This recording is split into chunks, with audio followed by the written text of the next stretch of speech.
Maryland promised full scholarship to teenagers who get vaccinated.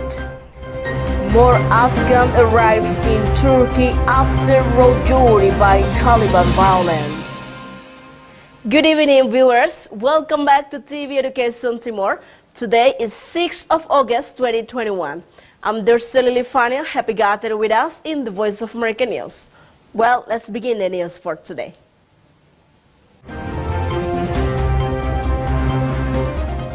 United Nations and human rights leaders say it's dangerous for Ethiopia officially to say humanitarian relief agencies are based and to block the from providing aid to millions suffering in the Tigray region. The humanitarian crisis is growing in Ethiopia, and thousands are fleeing to neighboring Sudan. The U.S. is pushing for humanitarian access to millions in desperate need of food and medical supplies due to the fighting in Ethiopia's northern Tigray and other regions that has been raging since last November. The head of the U.S. Agency for International Development, Samantha Power, traveled to Ethiopia and recalled a visit to Sudan 20 years ago when she never imagined it would become an inspiration. But thanks to a youth-driven and largely peaceful revolution, one led primarily by Sudan's women, the country is now experiencing a fragile yet hopeful transition to a civilian-led democracy. In Ethiopia, a long-standing partner of the United States, the case is starkly different. A country that has been home to some of the most impressive development gains and economic growth anywhere on the continent, and a regional anchor of stability and security, now finds itself mired in conflict. The government's brutal campaign against the people of Tigray has put the country's people at risk of a prolonged civil war, and the people of Tigray at grave risk of imminent famine. United Nations humanitarian chief Martin Griffiths said blanket accusations against humanitarian relief agencies, such as the ones made by an Ethiopian official, are dangerous. Adote Akwai of Amnesty International told VOA he agrees. The rhetoric attacking the principle of humanitarian assistance really shakes and threatens the whole network of laws and conventions and obligations that were created to really try to prevent the worst from being done to people. But it also creates a dangerous kind of atmosphere that allows attacks against humanitarian operations and humanitarian workers, which is equally dangerous. Akwe told VOA that other countries need to realize how serious the situation in Ethiopia is. I think the Biden administration has been fairly clear and unambiguous in its leadership and what it's tried to do and call for in Ethiopia. It's time for the rest of the UN Security Council and other African governments to step up and realize that, this is a country that is now potentially going to fragment, and that's going to have major implications for Sudan, Djibouti, Somaliland, Eritrea. The United Nations has also voiced its frustration at blockages and delays in getting humanitarian aid into Ethiopia's northern Tigray to deal with what it calls the catastrophic situation there. UNICEF says that more than 100,000 children in Tigray could suffer life-threatening malnutrition in the next 12 months. Cindy Sain, VOA News. Some Afghans who work with U.S.-funded programs and projects in Afghanistan are welcoming the U.S. State Department Priority 2 program. Sina Ravesh has been working with Save the Children in Afghanistan for the past 4 years. Ravesh, who is 28, is concerned about her safety as the U.S. completes its troop withdrawal from Afghanistan and the Taliban gains ground. In the past, we were able to walk around freely, and we could visit our friends and families. I have been working from home for Save the Children for the past 3 months. We face direct or indirect threats. On Monday, Washington announced a new refugee resettlement program for Afghans who might be at risk for working with US-funded programs and projects in Afghanistan. Rawi says that it is a good opportunity for some Afghans. In fact, women and men who believe in democracy, citizen rights, and human rights cannot live under the Taliban.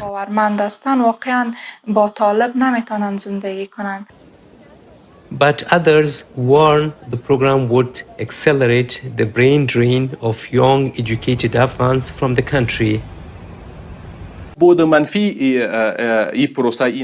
negative aspect of the process is that the literate class, the young class, and those who can save the country are leaving the country. Some Afghans believe that only a durable peace in their country can stop a brain drain. If there was no war, people would not flee Afghanistan. The targeted killings and assassinations of civilians, particularly human rights activists, have surged in Afghanistan in recent months. United Nations says that more than 400 people were killed in targeted killings in the first 6 months of this year. For Samsama Sirat and Said Ziarmal Hashimi in Kabul, Afghanistan, this is Roshan Nurzai, VOA News, Washington. The COVID-19 pandemic impact has led to cuts in foreign aid from donors like Britain, which this month slashed aid budget by 5.5 billion, hitting those on the ground in Africa. Marie Ouedraogo, whose name has been changed to protect her identity, fled her village in northern Burkina Faso when gunmen linked to the Islamic State attacked. She trekked through the bush for 3 days seeking refuge, but was then seized by a group of terrorists. They told me to put my daughter down, and one of them hit me with the back of his gun, and I fell to the ground. All of them raped me. There were 6 of them. When they finished, they discussed whether they should kill me, but they decided it is useless to kill a woman. They got on their motorbikes and left. When she reached the relative safety of Kaya the next day, she was directed to the non-profit group Marie Stopes. Marie Stopes provides family planning for women in countries undergoing humanitarian crises like Burkina Faso's, which has displaced more than 1.3 million people. The woman from Marie Stopes immediately gave me some morning after pills and gave me advice as well. I was still traumatized. I could neither eat nor breastfeed my daughter. The lady encouraged me to eat the food she gave me and told me that my life is still worth living. Marie Stopes is primarily supported by British aid money, but Britain has cut its annual aid budget, and so have other countries such as Australia, Japan and Saudi Arabia. This will impact Marie Stopes in Burkina Faso. We think that with these cuts, these beneficiaries will be left on their own because we do not have the funding to be able to support them. And also, many of our support workers will be out of a job. The cuts will affect large numbers of women, says the head of Marie Stopes, Burkina Faso. Overall, we've been able to record more than 500,000 beneficiaries over 2 years. I would also like to point out Burkina Faso's global context of insecurity, which makes women even more vulnerable. The largest international non-profits say the shockwaves of the cuts will be felt by people across Africa in all kinds of situations and will result in deaths. So for countries like the UK and others to be cutting their aid budgets during a global pandemic is extremely short-sighted, and we know it will put the fight back against poverty by many decades. So the UN Secretary General, for example, called these cuts a death sentence, and it really is that stark for many people. Marie Stopes in Burkina Faso could be forced to close most or all of its outreach programs next year if it does not get its funding. For women who fall victim to gang rape, like Ouedraogo, it will mean they may no longer receive emergency birth control or support. Henry Wilkins for VOA News, Kaya, Burkina Faso. Mobile application helping Kenyans with emergency called UPLC, meaning quick in Swahili. Mobile app enable crime victims to raise alert to police of security firm. At Kenya's National Police Command and Control Center, officers are monitoring movement of the public. While the technology helps in catching suspected criminals, the crime increase during the pandemic overwhelms this technology. But a mobile application created by a Kenyan developer is helping to meet this challenge.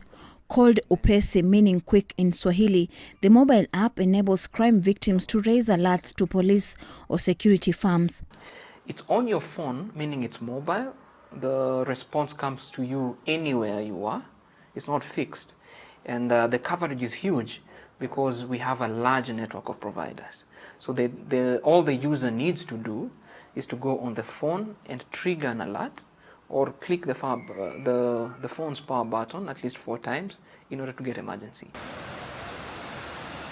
Kenyan authorities say some members of the public don't report suspected criminals fearing retaliation, but technologies such as this can help apprehend criminals, say police. We endeavor to use technology to fight crime, and any application that can assist in reporting or tracking criminals will be implemented.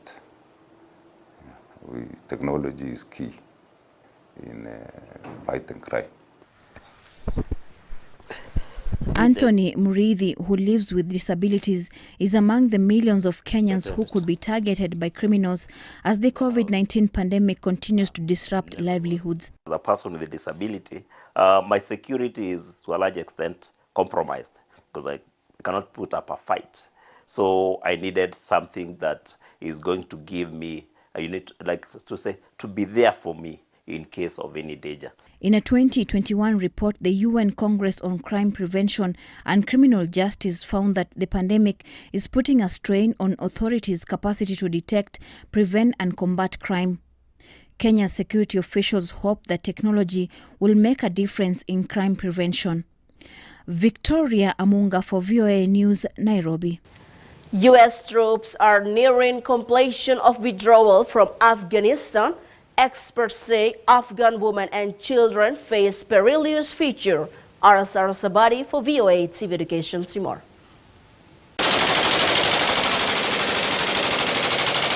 When fighting rages between Afghan security forces and the Taliban, many caught in the crossfire are forced to flee their homes. Most of them are women and children. 5 such families found refuge in this small house. Among them are 3 widows and many orphans with nowhere else to go and for whom school is no longer an option. Displaced widow Guldastaz says she lost her husband and 3 sons to the fighting. She tells VOA her grandchildren now provide for the family as trash collectors in Kabul. Look at these little kids. They're collecting paper and plastic from garbage. Is this work for little kids? What did Ashraf Ghani do for us? What did Karzai do? What did Taliban do for us? They widowed our girls. We've been here for months. No cooking, no meat, no good clothes or shoes. They're still trying to get medicine. Earlier this month, Afghan President Ashraf Ghani gave Parliament a broad outline of a new plan to reach stability within 6 months. Many question whether the government has that long. It's been so alarming to watch the gains that the Taliban has made just in the last few weeks since the U.S. began this withdrawal. And it's been really distressing to sort of see the silence of the international community. I know that this sort of disengagement and this sort of feeling like, too bad, shame, there's nothing we can do. Human rights workers share a concern that the hands-off approach by the international community imperils a generation of women and children that had been mostly shielded from the Taliban. The Taliban still have same attitude, same behavior, same philosophy for their own self, like that they have their own war. And it's really not possible, it is difficult for all people of Afghanistan, I'm sure, and particularly for women and the youth. A displaced man identifying himself as M. Omar tells VOA his family just wants a normal life. Taliban, you have mothers and sisters like us. The government too.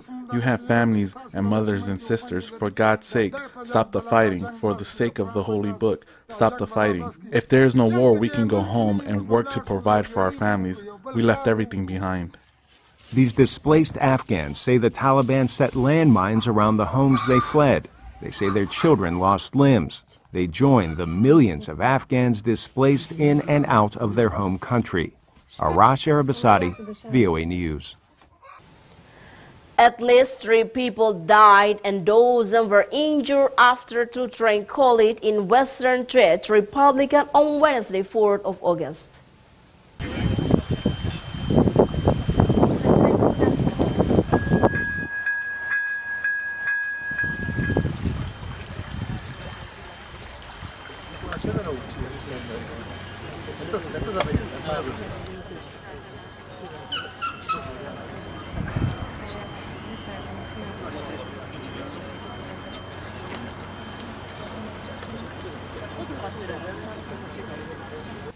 For many Moroccan women, Spain's strawberry fields represent opportunity and dream of prosperity, but overcrowding and tough working conditions are harsh reality.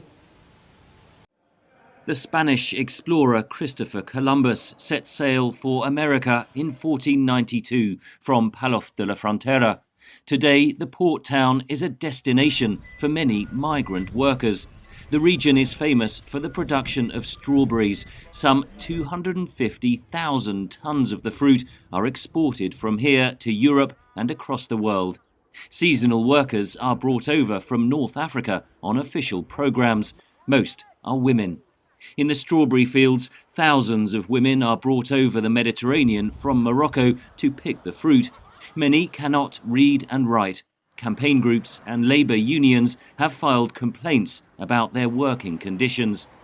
The cooperative group Fresuelva is one of the biggest employers, with some 5,000 workers, mostly female, on its books in 2021. Controls are set by the trade unions and inspections, which naturally oversee everything to ensure that it is all done correctly. But the regional Andalusian labour union, represented in Huelva by José Antonio Brazzo, has made many complaints over the treatment of the workers and the condition of their housing. This accommodation, owned by the fruit farm Carasur, has been officially denounced by the union. They say up to 10 workers live in a single housing unit made up of 5 rooms. There is 1 shared bathroom and no drinking water.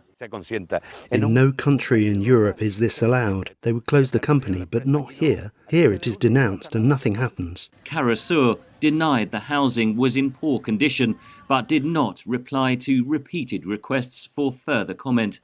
Labour unions say working conditions here are tough. On seeing the union representative, this worker asks for painkillers. It hurts, no? Yes. Many women have been here for many years, and they suffer from chronic back pain and possibly hernias, but they do not go to the doctor. No one does anything for them. The boss does not take them to the doctor. This year, 12,500 women came from Morocco to harvest strawberries. According to Fresuelva, women are preferred because they are more likely to return to their families in Morocco after the contract ends, rather than stay illegally in Spain. The link they have with their country of origin, in this case Morocco, encourages them to return.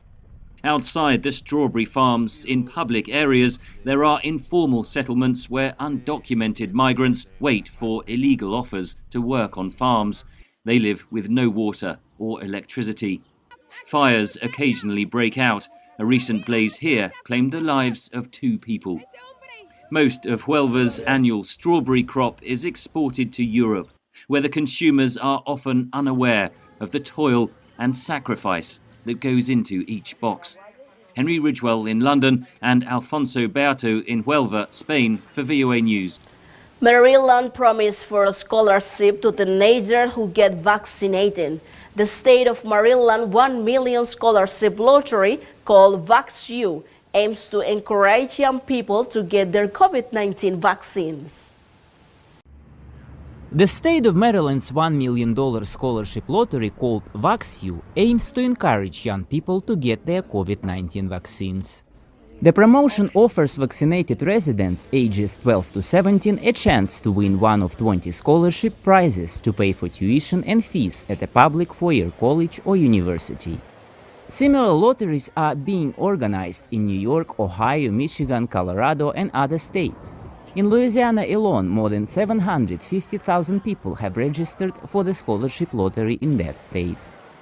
So the first thing is, what we're doing is we're going to be giving away $2.3 million total, $2.3 million total. And the way it's going to work is for 4 weeks, we're going to give $100,000 scholarships to those that are 12 to 17 years of age. And obviously that's the eligibility for Pfizer. And then for 4 weeks, we're going to give away $100,000 lottery to those people who are over the age of 18. The vaccination rate has slowed dramatically in the US. At one point, about 1.3 million vaccines were being administered each day in America. Now that figure barely reaches 300,000 due to a range of reasons, including a lack of trust in its safety and interest. That's why universities like Western Michigan are also promoting COVID vaccinations. So we're offering incentive scholarships, a total of 60 different scholarships between $500 and $10,000. The scholarships are just for our students. Officials say the program's success sends a signal. For things like, lotteries, for whether it's for $1 million or for a scholarship, or a Krispy Kreme donut or a free beer, the fact that these kinds of things can tip the scale for someone just means that they don't have strong objections to vaccines. Meanwhile, other officials are banning vaccination requirements in state schools, including in Alabama, Arkansas, Florida, and Indiana. Some have also banned mandatory face masks. Health experts say that can counter US efforts to fight the pandemic. I think there is a role for more aggressive public health measures. And obviously this is a long-standing, kind of tension between individual liberties and the good of the public and public health. The unfortunate thing is, as many people have said, COVID-19 and COVID-19 vaccines, have become so hyper-politicized.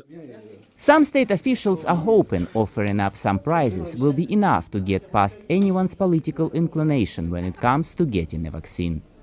Maxim Moskalko for VOA News, Washington. More Afghan arrives in Turkey after rojori by Taliban violence. Refugees say they are disappointed in the country direction following the withdrawal of international force and violence between the Taliban and the Afghan government. These people have arrived in Turkey's Van province after walking for over 20 hot summer days from Afghanistan and Iran. They are among thousands of Afghans who recently fled their country due to a surging armed confrontation between the Afghan government and the Taliban. We spend the nights out in the mountains, and during the days we have to walk under the sun with no food and water. Blisters are all over our feet. It is cold at night, and it is hot during the days. Turkish officials in Van say they have registered over 34,000 refugees crossing from Iran, with Afghans making up the majority. Nearly 1,500 refugees and 11 smugglers have been detained for illegal crossing. Refugees crossing the border are often sent back across the border when they are caught by Turkish guards. This is not a legal situation. This is illegal. Once people have crossed the border and entered into Turkey, the police or gendarmerie who caught them must register them into the system after completing the processes such as identifying those people and taking their fingerprints.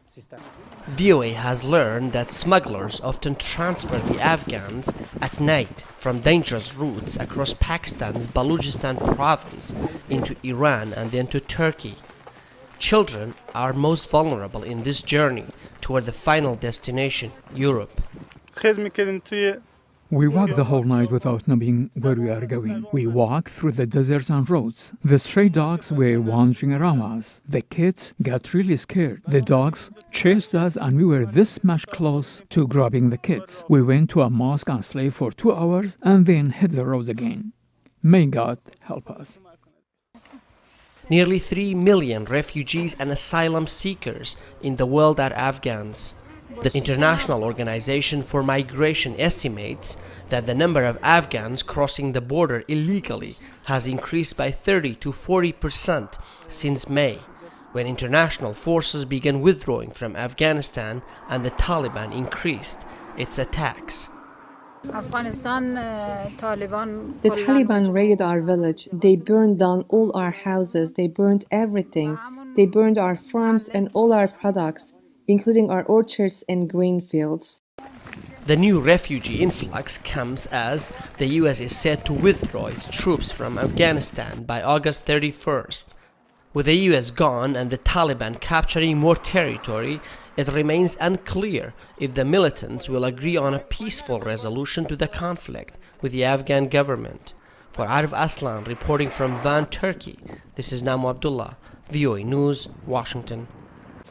Viewers, this is all the news for today, and don't forget to accompany the VOA News from every Monday to Friday. For more information, please call us on number 77452794. I'm Dersele Lifania with all crew of TV Education Timor and VOA. We would like to say thank you so much for watching. Have a great day, and I will see you all again next time. TV Education Timor is the future inspiration.